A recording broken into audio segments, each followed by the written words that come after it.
I care about my body, so I'm acting on it. Day 58, I'm walking for an hour around different neighborhoods in the city of Chicago, and today we in Forest Glen.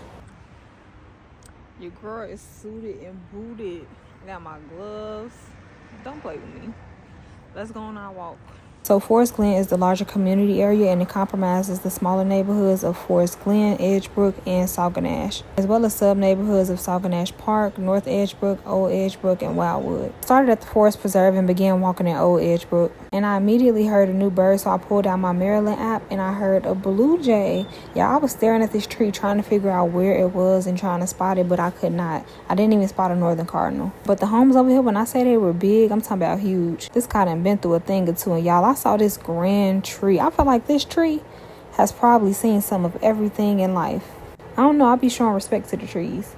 And we got our furry friends. They was tearing some nuts up in this video. But anyway, let's get to the history. We have the golf course here. Like most of Chicago, this area was originally inhabited by the Potawatomi, Miami, and Mohawk Indians. They settled along the northern branch of the Chicago River due to the natural resources and the forest. After the Indians, the first man given claim to Forest Glen was Billy Caldwell, also known as Chief Sauganash. His mother was a Potawatomi Indian, and his father was an Irish officer of the British Army. During the Battle of Fort Dearborn in 1812, Chief Sauganash was instrumental in saving the lives of the John Kinsey family as well as others. Fun fact, after Jean-Baptiste Point du Sable, founder of Chicago, moved out of the area, John Kinsey lived on and expanded his former property. This is who Kinsey Street is named after. Chief Sauganash, meaning Indian, mediated the treaties between the Indians and the United States government. In 1828, in recognition of his help, the federal government ceded him a tract of land. I noticed these garages have barn doors, which is different from what I'm used to seeing, and I like them. That tract of land included modern-day Edgebrook, Sauganash, and Forest Glen. This area was originally part of the Jefferson Township. As Chicago grew, it began to include more distant areas. This area was actually gifted to Chicago Park District by Edward Quinn, and it's a bird sanctuary, so I heard a lot of birdies, but I didn't get to capture not a one on camera,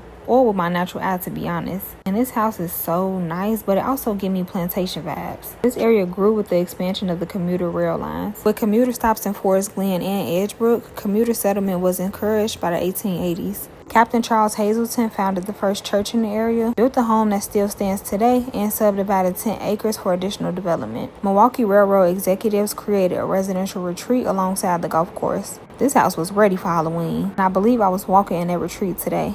Look at this cute birdhouse. Jefferson Township was annexed into Chicago in 1889. The community is stable, comfortable, and wealthy in relation to most parts of Chicago. It has a lot of forest preserve land, and artifacts of the old Indian presence is still found today and seen in street names. I'll see y'all later. Bye.